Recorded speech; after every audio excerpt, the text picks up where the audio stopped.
You have longed for sweet peace and for faith to increase, and have earnestly, fervently prayed.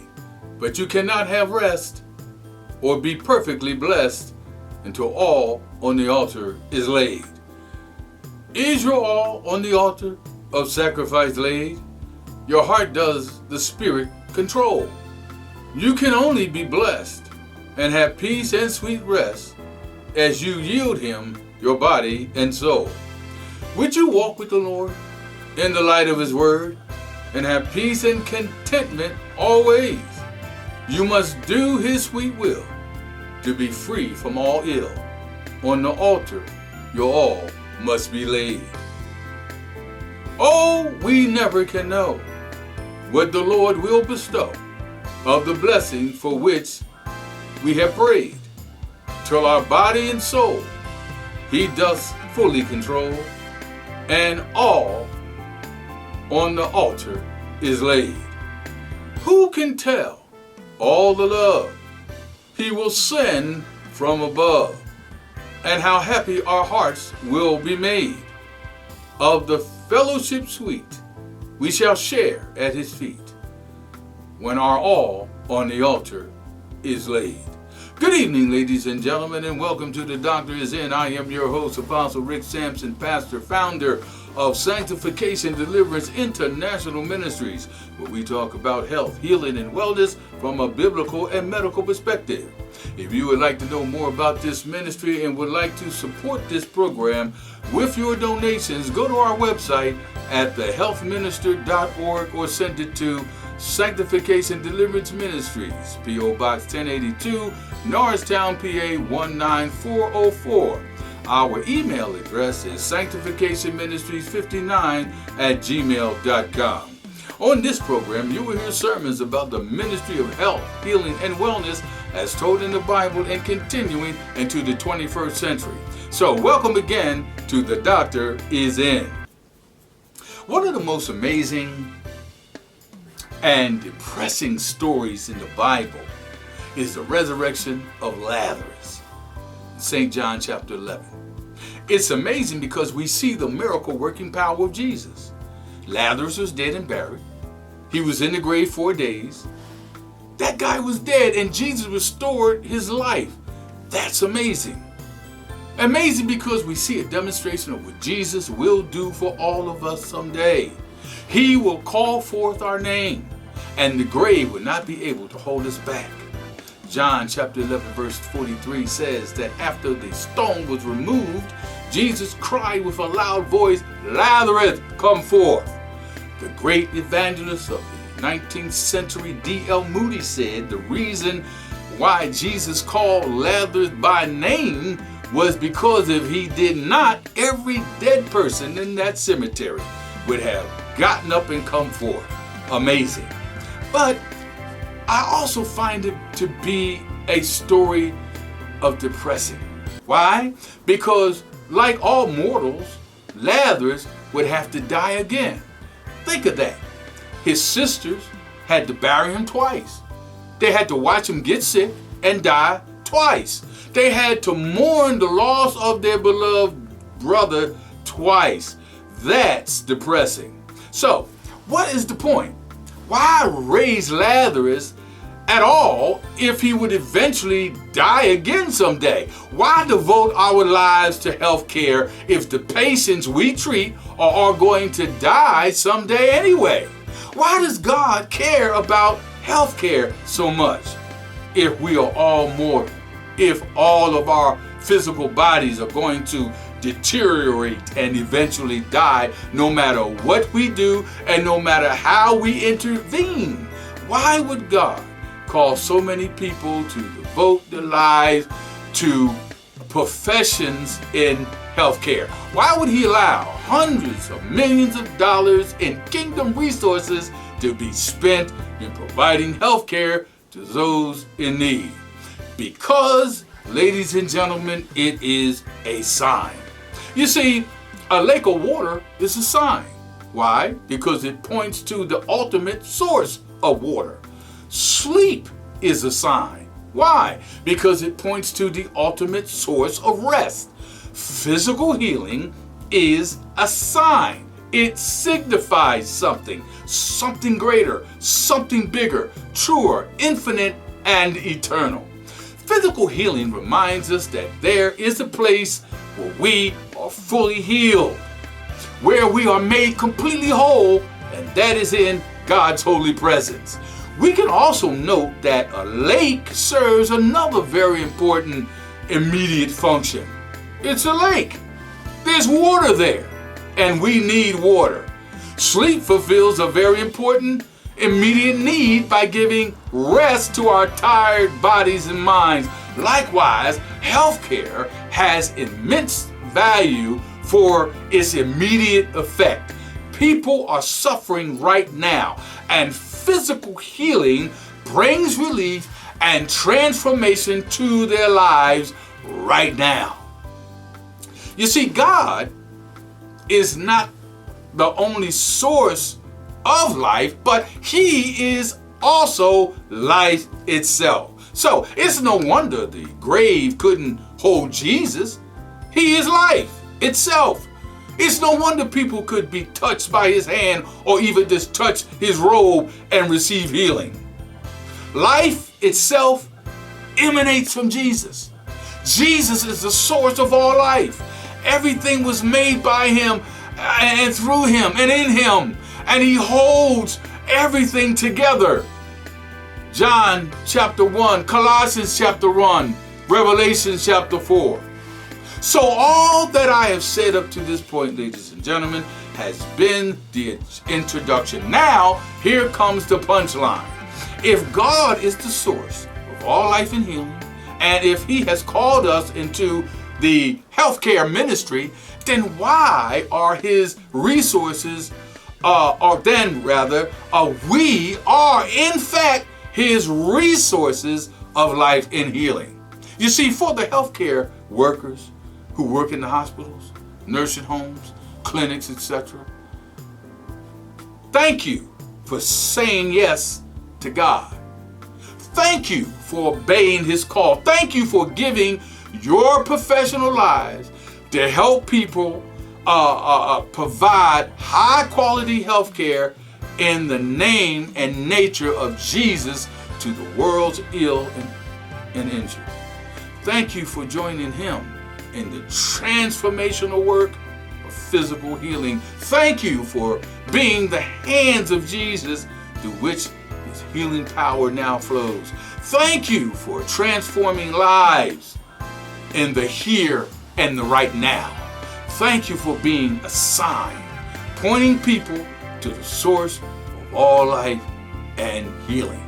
So, if you want to reclaim your health, vitality, and take back your life, and empower yourself in important biblical principles that will address prevalent spiritual factors that have a positive effect on your mental, emotional, and physical health, then I want you to join me right here every Sunday night at 8 p.m. on The Doctor Is In. And now, here's a note from your doctor. You might have heard that strengthening exercises most benefit your muscular and skeletal health, but they could have two other big advantages: helping you prevent disease and live longer.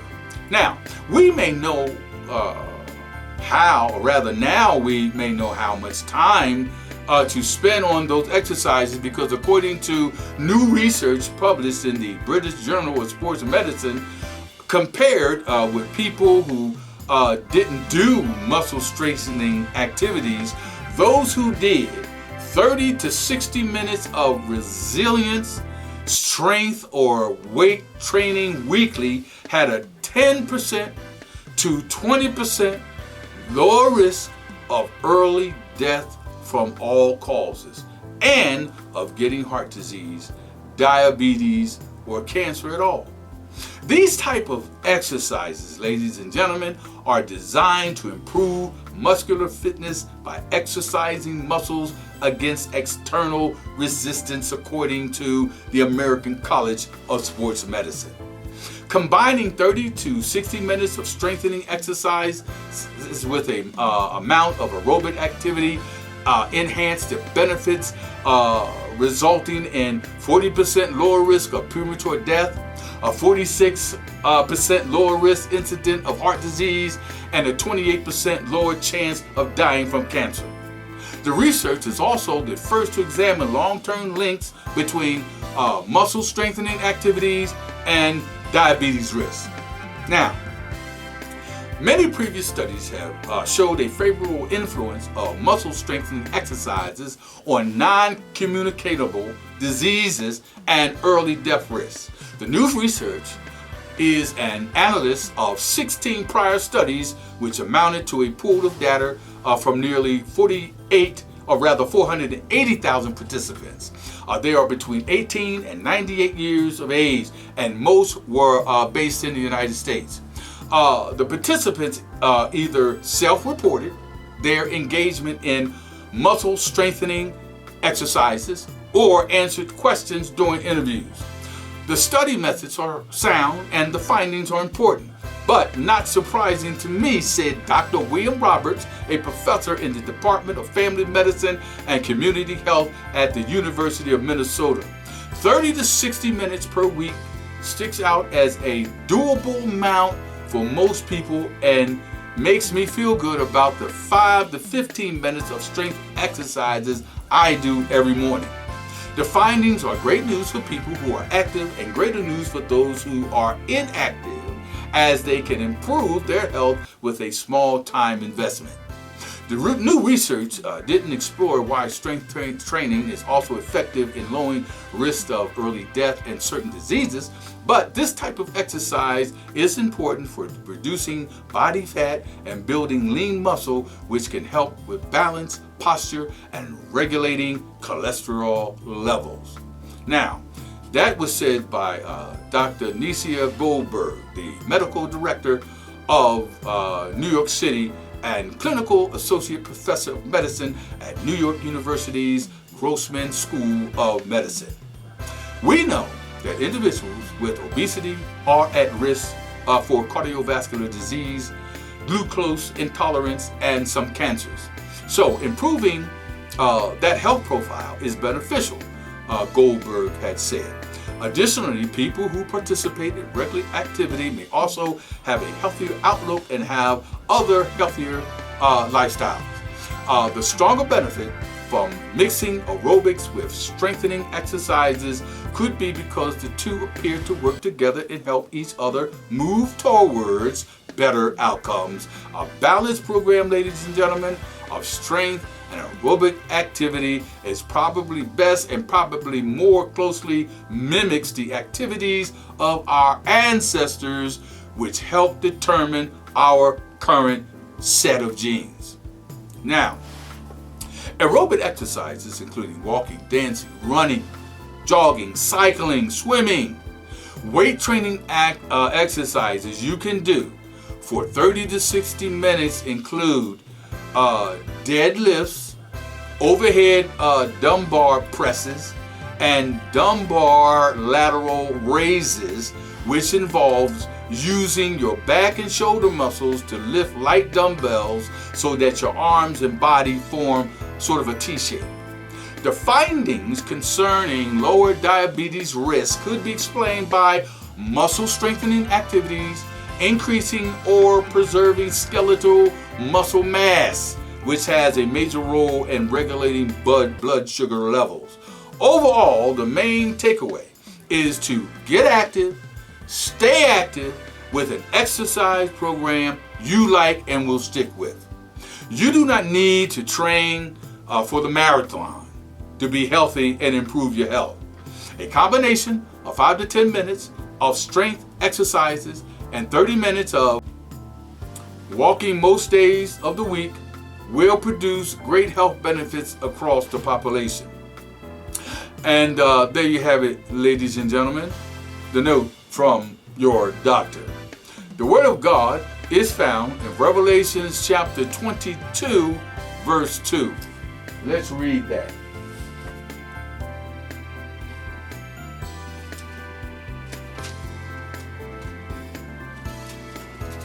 In the midst of the street of it, And on either side of the river was there the tree of life, which bare 12 manners of fruit, and yielded her fruit every month. And the leaves of the tree were for the healing of the nation.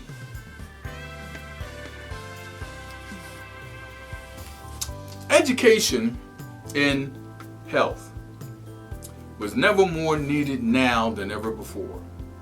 Notwithstanding the wonderful progress in so many lines relating to the comforts and conveniences of life, even to sanitary matters and to the treatment of disease, the decline in physical vigor and power of endurance is in fact alarming, because it demands the attention of all who have at heart the well-being of their fellow man. Our civilization, ladies and gentlemen, is encouraging evil destruction of sound principles and bringing upon the human race an intolerable burden. Intemperance and crime, disease, and wretchedness are everywhere. Many transgress the law of health through ignorance, and they need instruction. But the greater number know better than they do. They need to be impressed with the importance of making their knowledge a guide of life.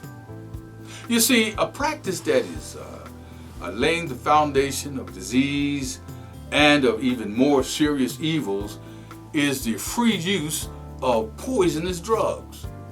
When attacked by disease, many will not take the trouble to search out the cause of their illness. Their chief anxiety is to rid themselves of pain and inconvenience, so they resort to a physician for some remedy to counteract the result of their misdoing, but with no thought of making a change in their unhelpful habits. If immediate benefits is not realized, another medicine is tried, and then another. Thus, the evil continues. Ladies and gentlemen, people need to be taught that drugs do not cure disease. It is true that they have some or give some relief, and the patient appears to recover as a result of their use. This is because nature has sufficient vital force to expel the poisons and to correct the conditions that cause the disease. You see, health is recovered in spite of the drug. But in most cases, the drug only changes the form and location of the disease that the person has. Often, the effect of the poison seems to be overcome for a time, but the results remain in the system, in the body, and with greater harm at some later period in life. By the use of poisonous drugs, many bring upon themselves lifelong illness, and many lives are lost that might be saved by the use of natural methods of healing. The poisons contained in many so-called remedies create habits and appetites that can ruin both soul and body. Many over-the-counter medicines and even some of the drugs dispensed by doctors play a part in laying the foundations of the alcohol drinking and drug addiction of our society. The only hope in overcoming these addictions is in health education. Good health from conditions, or rather good health, is not, ladies and gentlemen, in drugs, but it is in God.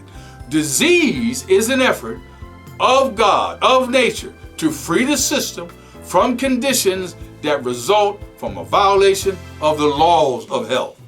In case of sickness, the cause should be ascertained.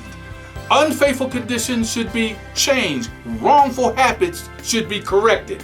Then God is to be assisted in his effort to expel impurities and to reestablish right conditions in the system, in the body.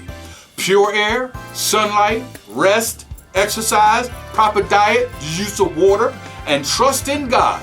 These, people of God, ladies and gentlemen, are the remedies for good health. Every person should have a knowledge of God's remedy for good health and how to apply them.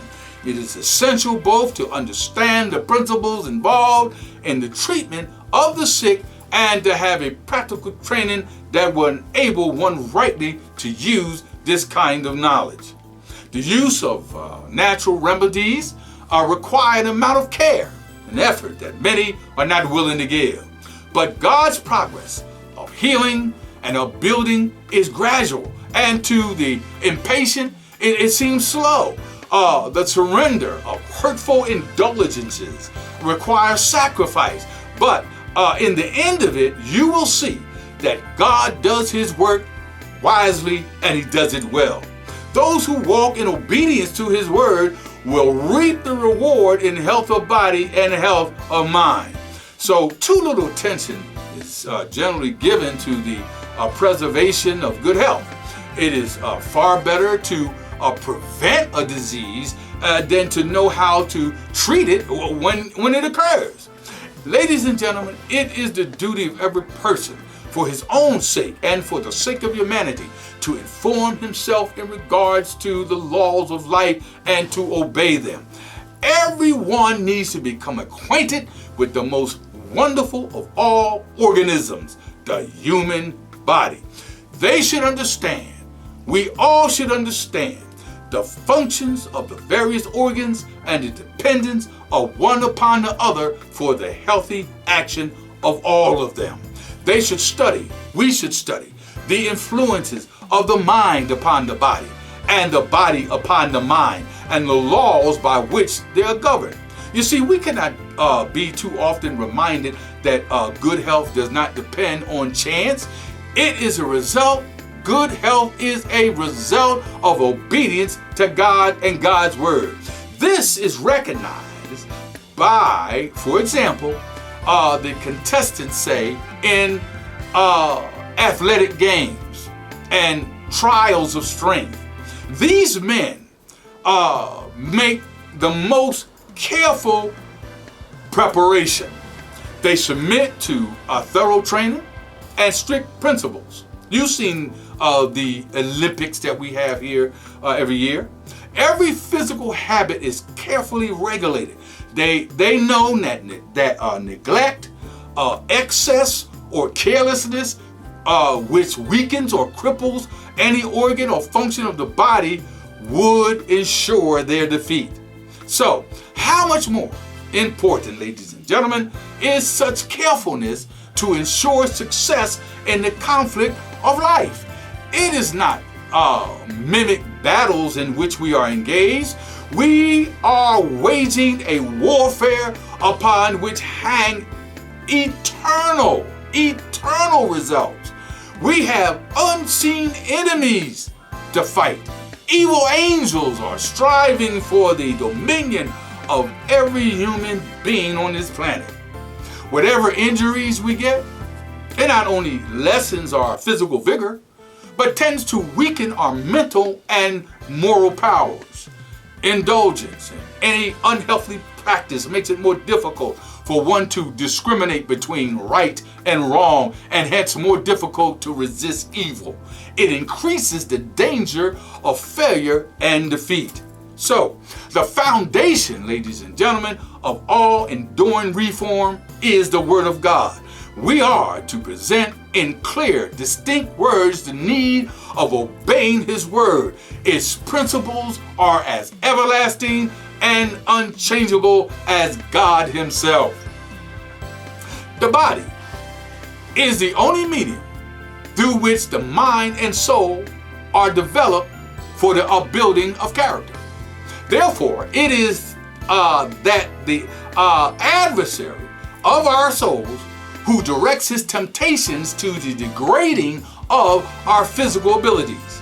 Satan's success means the surrender to evil of your whole being. The tendencies of our physical nature, unless under the dominion of a higher power, will surely work ruin and death. The body, ladies and gentlemen, is to be brought into subjection. The higher powers of our being are to be ruled. The passions are to be controlled by the will, which is itself to be under the control of God. The kingly power of reason are sanctified by divine grace is to bear obedience in our lives. We need to be wakened to the duty of self-mastery, of the need of purity, of freedom from every depraving appetite and defiling habit. We need to be impressed with the fact that all our powers of mind and body are a gift of God and are to be preserved in the best possible condition for His service. Apart from divine power, apart from God, no genuine reform can be in effect. Human barriers against natural and cultivated tendencies are but as the sandbank against the torrent. Not until the life of Christ becomes a vitalizing power in our lives, can we resist the temptations that assail us from within and from without. You see, the technological advances, say, of the past century, tend to change the focus of medicine from a caring, service-oriented model to a technological, culture-oriented model. Technology has led to phenomenal advances in medicine and has given us the ability to prolong life. However, in the past few decades, ladies and gentlemen, physicians have attempted to balance their care by reclaiming medicine's more spiritual roots, recognizing that until modern times, spirituality was often linked with healthcare. Spiritual and compassionate care involves serving the whole person, the physical, the emotional, the social, and spiritual. Such service is inherently a spiritual activity. In other words, helping, fixing, and serving people represent three different ways of seeing life. When you help, you see life as weak. When you fix, you see life as broken. When you serve, you see life as whole. The effect of spirituality on health is an area of active research going on right now.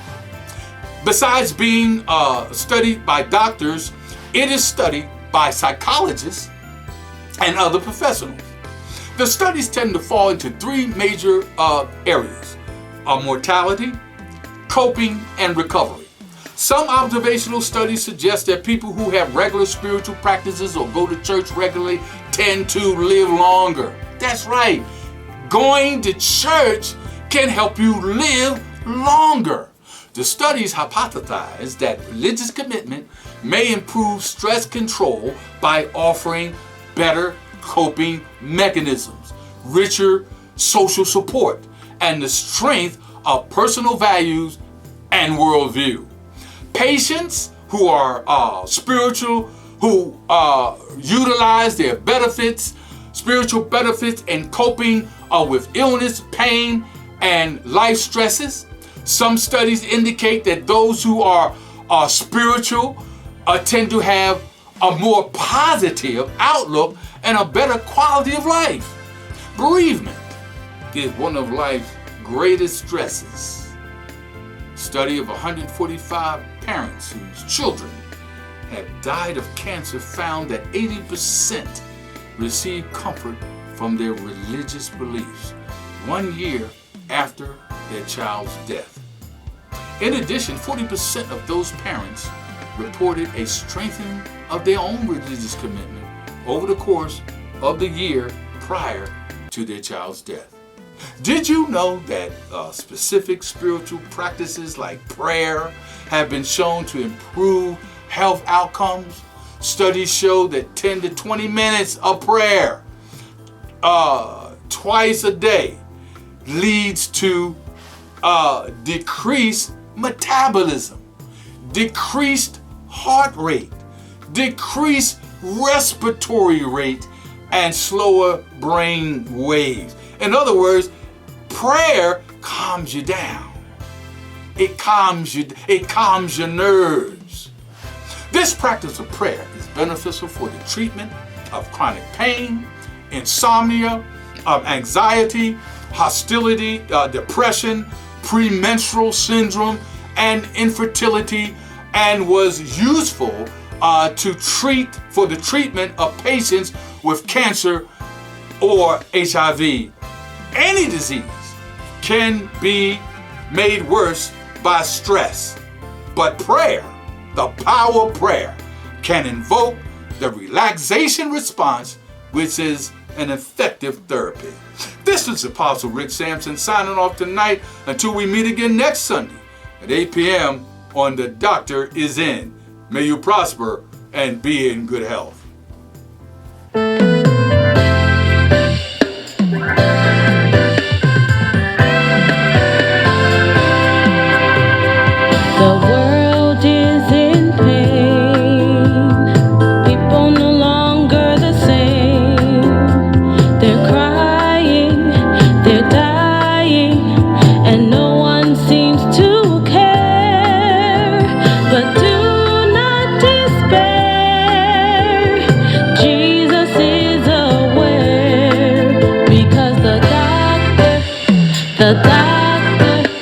The doctor